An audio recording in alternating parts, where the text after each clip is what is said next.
అప్పట్లో ఎన్టీఆర్కు రోసే గారికి ఏంటండి పంచాయతీ? వాళ్ళిద్దరు పంచాయతీ కారణంగానే శాసన మండలి రద్దయిందంటారు. మీరు దగ్గరుండి కవర్ చేశారు ఆ సమావేశాలు కూడా.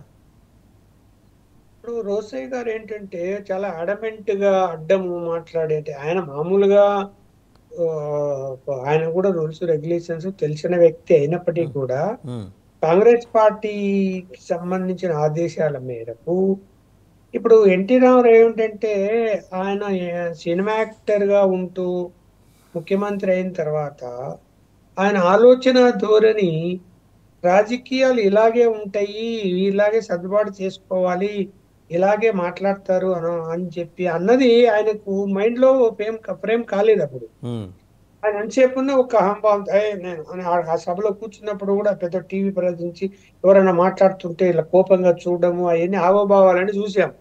అంటే అందులో అడ్జస్ట్ కాలేకపోయాడు.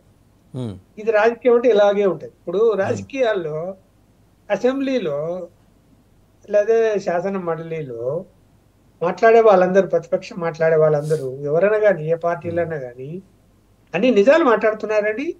ఉమ్, లేదు కదా. ఏదో ఒక చిన్న అంశం పట్టుకొని ఏం చేస్తారు, దాన్ని తిరిగి అటు ఇటు బదనాం చేసే ప్రయత్నాలు చేస్తారు.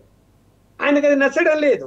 ఉమ్, ఆయన అబద్ధం చెప్తున్నారు వీళ్ళు ఎందుకు, అసలు అసలు శాసన మండలి ఆయన ఏం చేసిండు, అధికారులతో చర్చించిండు. ఉమ్, ఏంటి శాసన మండలి, ఉమ్, ఇది ఎలా రూపొందించారు, దీంట్లో ఎవరెవరు ఉంటారు ఏంటి అంటే వాళ్ళన్ని బ్రీఫ్ చేసినప్పుడు ఉమ్, ఇది మనకు అవసరం, రాజ్యాంగ పరంగా కంపల్సరీ ఉండాలా అంటే కంపల్సరీ ఉండాలని లేదు.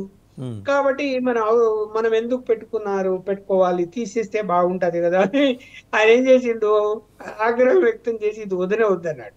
ఉమ్, సరే ఇప్పుడు ఏమైపోతుందంటే ఇక్కడ శాసన మండలి కానీ అక్కడ రాజ్యసభ కానీ ఉద్దేశం ఏంటి, రాజ్యాంగం ఉద్దేశం ఏంటంటే శాసనసభలో శాసనసభ్యులు ఏదైనా ఒక పాలసీ మ్యాటర్ నిర్ణయం తీసుకున్నప్పుడు తప్పుడు నిర్ణయమో ప్రజా వ్యతిరేక నిర్ణయమో తీసుకుంటే దాన్ని సరిదిద్దడానికి సలహాలు ఇవ్వటానికి రూపొందించినటువంటి మేధావులతో రూపొందించినటువంటిది ఉమ్, శాసన మండలి గాని అటు రాజ్యసభ గాని. ఉమ్,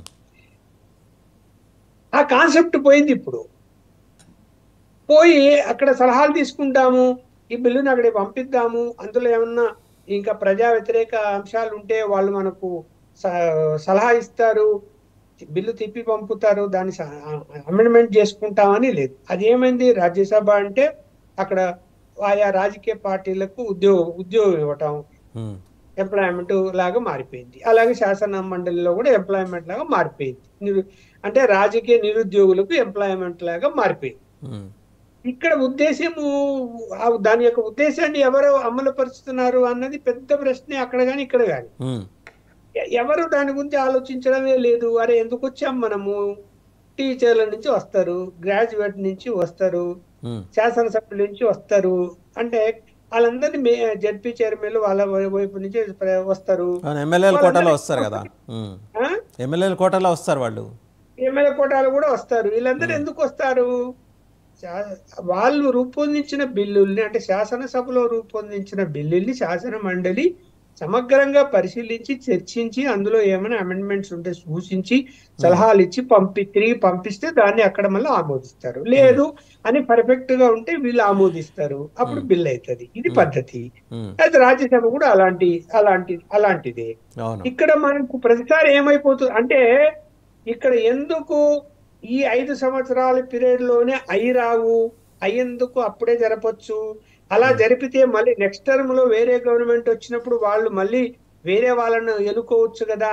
ఉమ్, ఇలా ఎందుకు జరుగుతున్నది అంటే ఇలానే జరగాలి. ఎందుకు అంటే ఎక్కడ ఉమ్, ఉమ్, ప్రశ్నించే వాళ్ళు తయారవుతారు. ఇప్పుడు మండలిలో శాసన మండలిలో శాసనసభలో ఉమ్, ఒకే పార్టీ వాళ్ళు ఎక్కువ శాతం ఉండి అధికారం వాళ్ళ చేతిలో ఉంటే ఉమ్. ఏ బిల్లులైనా పాస్ చేసుకొని కూర్చుని ప్రజా వ్యతిరేక కార్యక్రమాలకి పాల్పడే అవకాశం సో ఉంటుంది దానికి లేదా. చెక్ పెట్టడం కోసం ఇది. ఉమ్, చెక్కు పెట్టడం కోసమే రాజ్యాంగంలో అలా రూపొందించారు సిస్టమ్. ఉమ్, ఇలా ఈ సమయంలో ఇది జరగాలి, ఈ సమయంలో ఇది జరగాలి అని. ఇప్పుడు ఏమైంది, అక్కడ రాజ్యసభలో కూడా అంతే, సేమ్ అంతే. అవును. ఇప్పుడు చూడు, మనం ఇక్కడ ఈ అసెంబ్లీ తీసుకున్నప్పుడు ఏ గవర్నమెంట్, బీజేపీ గవర్నమెంట్ అక్కడ ఉంది, ఉమ్, 10 సంవత్సరాలు అవుతుంది, మెజారిటీ ఉంది అక్కడ. రాజ్యసభలో లేదు కదా ఇప్పటికీ. అవును. అందుకు వచ్చారు తప్ప 10 ఏళ్లలో మెజారిటీ లేదు. 2 టర్ములు వచ్చినా కూడా వాళ్ళు ఇక్కడ కూడా రాష్ట్రాల్లో కూడా అదే పరిస్థితి. కానీ ఇక్కడ చాలా టిపికల్ సిచ్యుయేషన్ కదా లక్ష్మణ్ గారు. వాళ్ళేమో 30 మంది ఉన్నారు బీఆర్ఎస్, వీళ్ళు మరీ ఇద్దరే ఉన్నారు. ఇక్కడ ఉమ్, కాంగ్రెస్ పార్టీ ఇప్పుడు మొత్తం 40 మంది సభ్యులు కౌన్సిల్లో. ఉమ్, బీఆర్ఎస్ పార్టీకి 30 మంది ఉన్నారు. కాంగ్రెస్ కి 2, మజ్లిస్ కి 2. మజ్లిస్ ఇద్దరు కూడా ఆ 30 మందితో కలిసి 32 మంది అవుతారు. ఒకవేళ ఇప్పుడు 4 ఖాళీ ఉన్నా, ఓ 4 వచ్చినా, లేదు ఇద్దరు యాడ్ అయినా 6 మంది వచ్చినా కూడా మీరు అన్నట్టు ఇది ఖాళీలు ఎప్పుడు ఏర్పడతాయి? 25 అంటే 1 సంవత్సరంన్నర తర్వాత ఉమ్, అవి కూడా అంచెల వారీగా ఖాళీలు ఏర్పడతాయి. అవును. 25 కొన్ని, 27లో కొన్ని, 8లో కొన్ని, 9లో కొన్ని. ఉమ్, అంటే ఈ 5 సంవత్సరాల కాలము కూడా దాదాపు కనీసం 2.5-3 సంవత్సరాలు శాసన మండలిలో బీఆర్ఎస్ పార్టీ డామినేట్ చేసే అవకాశం ఉంది, ఉంది. పార్టీలు మారకపోతే. ఉమ్, కాబట్టి ఇక్కడ పార్టీలు మార్చే ప్రయత్నాలు జరగచ్చు, చెప్పలేము. ఇప్పుడేమి శాసనసభ్యుల్ని కూడా బీఆర్ఎస్ పార్టీ నుంచి కాంగ్రెస్ పార్టీ తీసుకోకూడదని ఏమీ లేదు. 6 నెలల తర్వాత కాంగ్రెస్ పార్టీ నుంచి బీఆర్ఎస్ పార్టీ తీసుకుపోయి మళ్ళీ గవర్నమెంట్ ఫామ్ చేస్తుందని చెప్పలేము. ఎందుకంటే 64 వచ్చాయి కాబట్టి, అవును. మ్యాజిక్ ఫిగర్ కు 4 ఎక్కువ ఉన్నారు కాబట్టి అవును. కాంగ్రెస్ పరిపాలన అన్నది అది అభద్రతా భావంతోనే పనిచేస్తుంది. రేపు భద్రతా భావంతో ఉండలేదు. ఎందుకు? వాళ్ళ ఇంటర్నల్ గా తగాదాలు అలా ఉంటాయి. ఉమ్, కనీసం 70+ అన్న వచ్చి ఉంటే ఉమ్. ఓ వాళ్ళు కొంచెం వెళ్ళరు, కొంచెం ధైర్యంగా హ్యాండిల్ చేసే అవకాశం ఉండేది. అవకాశం ఉండేది. ఇప్పుడు ఏంది, ఇప్పుడు ఒక రకంగా చెప్పాలంటే రేవంత్ రెడ్డి లాడ్జిలో కూర్చొని ఆ ఎమ్మెల్యేలందరితో టైం పాస్ చేసి వాళ్ళని ఏదో కన్విన్స్ చేసుకుంటే ఎందుకు కూర్చున్నాడని, ఏమో ఎక్కడ పారిపోతారో మళ్ళా అని. ఉమ్, ఇప్పుడే పారిపోతారేమో అని లాడ్జిలో పెట్టి కాపలా ఉన్నాయన. ఇంకా రోజువారీ కాపలా వాళ్ళు ఉండాలి అంటే వాళ్ళతో ఎలాంటి రిలేషన్ మెయింటైన్ చేయాలి? వెరీ హెల్దీ రిలేషన్ మెయింటైన్ చేయాల్సి ఉంటుంది. ఒక రకంగా ఆయన చెక్ అనేది ఇప్పుడు చెప్పక తప్పదు. రైట్ లక్ష్మణ్ గారు, ఇప్పుడు చూడబోతే అద్దంకి దయాకరు, ఫిరోజ్ ఖాను, అలాగే మరొకళ్ళకి షబీర్ అలీ, ఈ ముగ్గురులో తక్షణం అకామిడేట్ చేయాల్సిన పరిస్థితి అక్కడ కనిపిస్తుంది. షబీర్ అలీ సాక్రిఫైస్ చేశారు కామారెడ్డిని, ఫిరోజ్ ఖాన్ పోరాటం చేశాడు నాంపల్లిలో, నిజంగా గెలవాల్సిన అతను నారోతో వెళ్ళిపోయింది అని. ఇక ఇంకొక ఆయన అద్దంకి దయాకర్ ఏంటంటే అసలు ఎమ్మెల్యేగా నుంచో సీటు రాకపోతే ఎక్కడ పార్టీ కోసం నిలబడ్డాడు, ఆయన లాయల్గా నిలబడ్డాడు. రేవంత్ రెడ్డి గారి ప్రయారిటీలు ఇలా ఉంటే రేపొద్దున కాంగ్రెస్లో సపరేట్ గ్రూప్ ఉంది కదా. ఇప్పుడు నల్గొండ అలాగే మన ఖమ్మం జిల్లాల నుంచి గెలిచిన ఎమ్మెల్యేల వర్గం చాలా పెద్దది, అంటే వాళ్ళ లాబీ చాలా పెద్దది. కోమటిరెడ్డి బ్రదర్సు, అలాగే ఉత్తమ్ కుమార్ రెడ్డి, ఇంకా పొంగులేటి.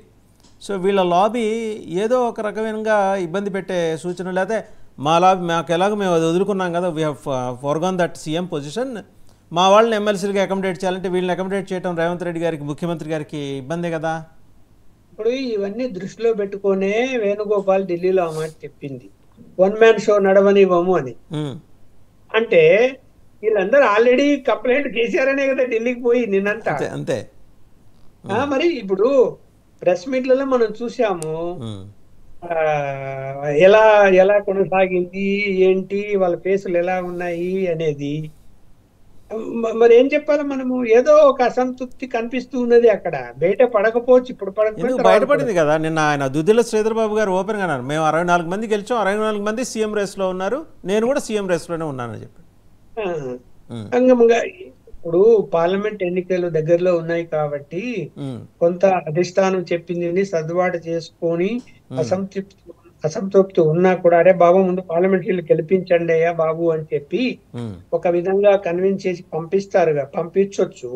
తర్వాత 4 నెలల తర్వాత పార్లమెంట్ ఎలక్షన్స్ అయిపోయిన తర్వాత ఇంకా మనం చూడాలి అప్పుడు గేమ్ ఎలా ఉంటుంది, ఏం జరుగుతుంది. మామూలుగా ఇప్పుడు వాళ్ళు కూడా అధిష్టానం ఏం ఆలోచిస్తుందంటే, మొత్తము ఉన్నటువంటి 17 పార్లమెంటు స్థానాల్లో ఓట్ల సంఖ్యను పరిశీలించినప్పుడు నియోజకవర్గాల వారీగా 9 పార్లమెంటు స్థానాల్లో కాంగ్రెస్ మెజారిటీ వచ్చింది. ఉమ్, 7 చోట్ల బీఆర్ఎస్ పార్టీ వచ్చింది.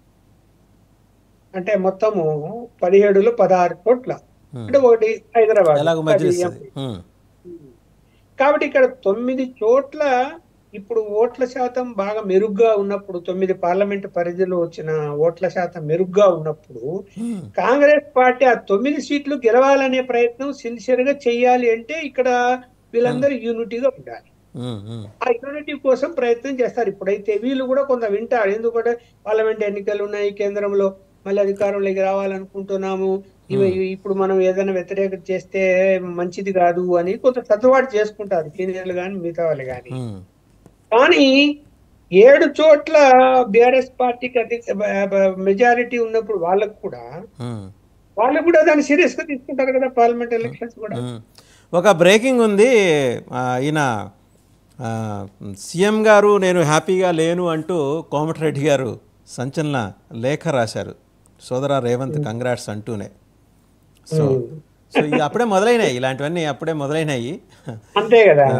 అయితే నేననేది ఏంటంటే సార్, ఇప్పుడు ప్రయారిటీ వైజ్గా చూసినా, న్యాయంగా చూసినా ఈ ముగ్గురు ఫిరోజ్ ఖాన్ కావచ్చు, షబీర్ అలీ గారు కావచ్చు, అలాగే మన అద్దంకి దయాకర్ కావచ్చు, ఇప్పుడు వర్గాలకు అతీతంగా వాళ్ళని శాసనమండలికి పంపించాల్సిన ఒక నెసిటీ అయితే రేవంత్ రెడ్డి గారి ఎంబడి ఉంది, ఆయన మీద ఇమీడియట్ టాస్క్ ఉంది అనేది.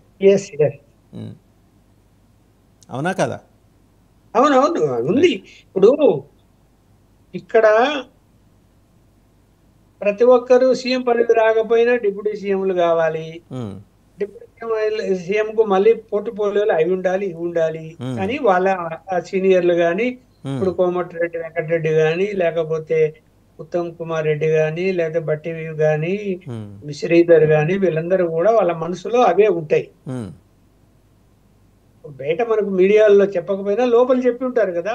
అదే అదే వాళ్ళందరికీ చెప్పినప్పుడు మరి 5 మంది ఉన్నారు కదా అని 5 మంది 5 డిప్యూటీ సీఎంలు, ఆ జగన్మోహన్ రెడ్డి లాగా 3 డిప్యూటీ సీఎంలు ఇచ్చేసినట్టు అలా ఏమైనా ఇవ్వగలుగుతారా? పోనీ పోర్టుఫోలియోల దగ్గరికి వస్తే ఇంపార్టెంట్ 3-4 ఉంటాయి పెద్దవి, అవి ఎంతమందికి ఇవ్వగలుగుతారు? అక్కడ ఖచ్చితంగా కొంత అసంతృప్తి వస్తుంది. ఆల్రెడీ ఇప్పుడు ఆయన ఏదైతే లెటర్ రాశారో ఆయన ఖచ్చితంగా ఆయనకు తెలిసి ఉంటది తనకి. నేను ఇందాకన్నా కదా సార్, అంటే నల్గొండ, ఖమ్మం జిల్లాల కాంగ్రెస్ నేతల లాబీ చాలా బలమైంది. అవును, ఉత్తమ్ కుమార్ రెడ్డి, కోమటిరెడ్డి బ్రదర్స్, పొంగులేటి, అలాగే జానారెడ్డి గారు అలాగూ ఉండనే ఉన్నారు. మళ్ళీ మీ దగ్గరకు వస్తాను లక్ష్మణ్ గారు, ఒకసారి తిరుపతిరావు గారి దగ్గరికి వెళ్తాను. తిరుపతిరావు గారు, ఆంధ్రప్రదేశ్ శాసన మండలి అంటే నేను అనేది పూర్వ ఆంధ్రప్రదేశ్, అవిభాజ్య ఆంధ్రప్రదేశ్లో